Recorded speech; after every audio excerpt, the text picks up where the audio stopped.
Today we're going to be talking about how I actually liked the Mulan movie, Mulan 2020. For the sake of mixing up titles, I'm going to be calling Mulan 1998 just regular Mulan, and Mulan 2020, I'm just going to call that Mulan 2020. Okay, so Mulan is a 1998 film, and it features a lot of things, and I kind of get a brief overview in my Disney princess video, so go watch that. That was from last week. But we're going to talk about Mulan 2020. Okay, so Mulan 2020 was very different from Mulan, and for that reason, I don't like to think of Mulan 2020 as a live action Mulan. I like to think of it as its own separate movie, because the purpose of this movie wasn't meant to be a recreation of Mulan. Like under on Disney Plus, even where it lists the movie, it says reimagined classics. So it was a reimagined movie. It wasn't the same. It wasn't meant to be Mulan. It was meant to be kind of a version of Mulan. And people were saying, well, it's not real Mulan, but I mean, it follows the same story format. I mean, Rapunzel's story, her story is not even with the original thing, but they still call it Rapunzel. I mean, it still follows the format of her getting kidnapped and taken to a witch's thing. And Mulan still follows the format of going to war for her father and pretending to be a man. So all I have to say, if you think of Mulan 2020 as a remake, you're going to be upset. I watched this from the perspective of a person who didn't expect it to be like the animated film. So I mean, if you did, they're going to be mad because it's not like the animated film. So they have something called qi. In Chinese culture, I'll insert something, they basically changed it. It's not the same thing as it is in Chinese culture. They made it into a separate thing, but still kept it under their name. And a lot of people didn't like that, which I mean, I can understand. It's been in Chinese culture for years, and they changed it. So I mean, for that, they could have called it something of another name, and I don't feel like they wouldn't have got as much not flashbacks, but that's not it. So Chi is kind of portrayed as a superpower, which people were mad about because it's not.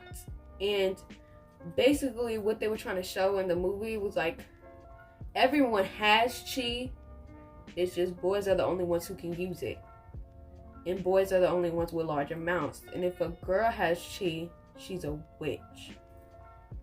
So yeah.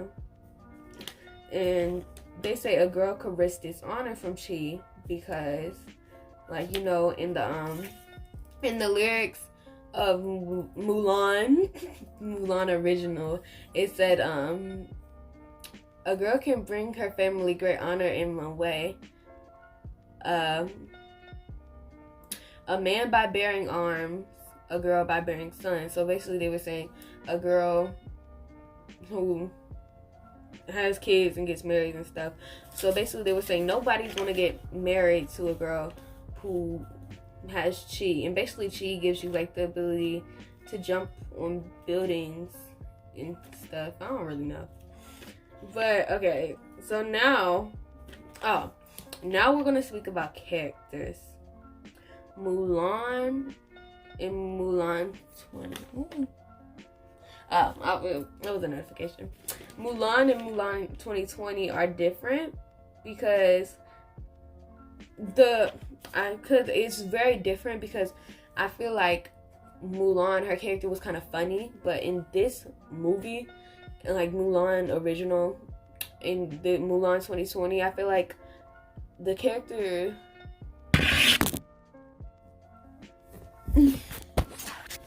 the characters won't. They're like, the whole purpose of this movie wasn't to be funny like the original Mulan. It was more to tell a story, but from a more mature perspective. That's why it wasn't as funny. And that's why Mulan is actually rated Mulan 2020 is actually rated PG-13 instead of TVG live action, because it's hard. That's what I have written down on my notes. I'm gonna start saying live action. That whole thing I said in the beginning, scrap that. So basically in Mulan live action, Mulan was already very strong because she had a lot of chi. Mulan live action, she had a lot of chi, which made her like superpowers. So she was already very strong, and another reason people didn't like that was because in original Mulan, she did a lot of training and she works, as I said in my other video. Go watch that, as I said. But she did a lot of training. Okay. Shang. Okay, Shang, in this movie, they split him into two characters. The commander side of him, the love interest side of him. And the love interest was Huang Kui. And Huang Kui, he wasn't really vital to the plot. He was there, and the commander was also there. They helped. Okay, let's forget about them now. Okay, also the friends, Chin Po, Yao, and Ling, they weren't like themselves for real. They had this scene and like they did a girl worth fighting for, but it wasn't a song since this live action had no songs. It was more of a conversation, and they were kind of just like a shell of themselves. They had like these big personalities in the movie, in the first movie, in regular Mulan, but in this one they were just kind of like people. I mean, they were just random folks in the background of the movie, which is like, I thought it was cool in the regular Mulan because she had friends, and not a lot of Disney princesses do have friends. So yeah. Okay, now the other characters. Mushu was not in the live action, but there was kind of a version of him because, you know, he was a guardian. For this one, they had a guardian phoenix, which also people were mad about because the phoenix was not the Chinese phoenix, which stood for, I think, female. It was like female empowerment and stuff.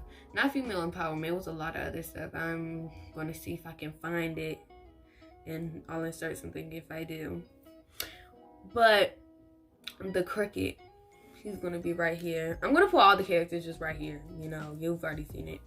But the cricket, he was turned into a character, which was cool.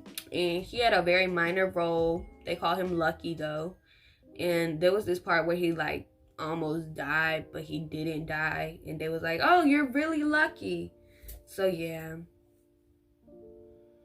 Okay, Shan Yu. Instead of Shan Yu, they had Bori Khan. Bori Khan was the son of a man who wanted the emperor killed. Instead, the emperor killed him, and then Bori Khan wanted vengeance. Yeah, he obviously didn't get vengeance. He obviously lost, and Mulan won the battle because that's how these movies go. Okay, Zhen. Let me look up her name again because my handwriting was kind of bad and it's hard to read it. Okay, there was also, and you know, Shang Yu, he was like, that's the Huns leader. They also replaced the Huns, but I'm going to talk about Zhen. I'm going to say XN because I can't pronounce it, sadly.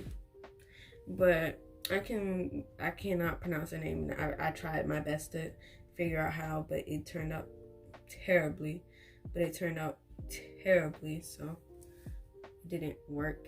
But she was considered a witch with dark magic, which I was confused about because it's like, where did she get these powers? Was it like, because it wasn't her chi, because Mulan had a lot of chi, but she didn't have powers. So I don't know.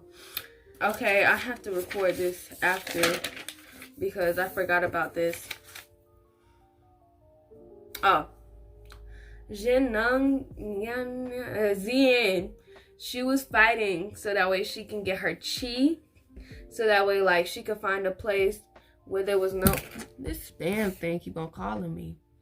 She was trying to find a place where she could live and have no people, and like she could have a place. Well, she was exiled because of her chi. She was trying to find a place where she could belong and just live and feel happy. Oh, okay, the Huns. They were replaced with people called the Rorans. And they were also referred to as a shadow army in the beginning of the movie. And basically, we're going to be talking about colors now. I noticed in the live action, it was a little brighter. Which, I mean, it could have been because of like just the mood or something. I don't know. Or because in regular Mulan, it was animated and it was older, so I don't think they made a color corrected version of it or something. I don't know, but I don't think they made a color corrected version, so I think that was just kind of like the regular colors they wanted. But in the animated version, they were very dimmer, so I thought the colors was still cool. Yeah, I thought the colors were still cool. Okay. Now, we're going to talk about plot. So, the live action. So, it was like the live action. One of the Rorans or the Huns attacked and started a war. And her father gets a scroll and it takes it to battle. But, like, he didn't take it to battle. It was Mulan. She took his place and stuff. Just when she goes to war, Zien tried to kill Mulan, and she decides to fight as a girl. So basically, in the war, her and Zien, the witch, they have like this little face off, and she's like, you lying about your identity is poisoning your chi. And then she went into battle as a girl. My dog is in the background because my mom just came home. But so she decided to go fight as a girl, and they did that. And you know, in the animated version, they did the she fired the cannon at the mountain. That's what happened in the live action. It's just it didn't happen the same way. Instead, it was the Rorans/Huns that had the cannon, and she moved it over there and made them direct it towards a hill, like an avalanche, and start an avalanche. And yeah, I'm trying to find my place in the notes. Oh, she was found out and then she was exiled, like in the animation. But Mulan sees the Huns heading toward them, like in the that's my mom. Okay, I'm back. My mama got me Chick-fil-A. But she got exiled, and then the Rorans, she saw them heading towards the Emperor, so she went over there. And so for the final fight scene, it was really different because in Mulan, it was like a whole bunch of teamwork used. Yet, in the Mulan original, there was a teamwork and stuff. But in Mulan live action, she kind of did things on her own, which I thought was really cool. I mean, her friends fought off the other people, but they didn't really do nothing. Yeah, they was there. But, you know, the scene where Mulan, she slides down this fireworks and stuff, that didn't happen in this one. Instead, she does like a whole brawl with Khan with the sword, which is really cool. Her sword falls, but then the phoenix thing that is her guardian, it comes up like twice. The phoenix guardian actually guides her to the camp where they're supposed to train. But the phoenix, like when she drops her sword, the phoenix swoops in and gets it and gives it back to her. The movie, and I didn't think it was just supposed to be like the original Mulan. I mean, it was its own separate movie. It told its own tale, and it was a good movie. It got the job done. And like any other movie, it's gonna have some faults, but I mean, it's still a good movie in general. Just because it's not exactly like the Mulan movie, like original, doesn't mean it's terrible. It was a good movie. And that was it. But yeah, that was my video, y'all. Bye.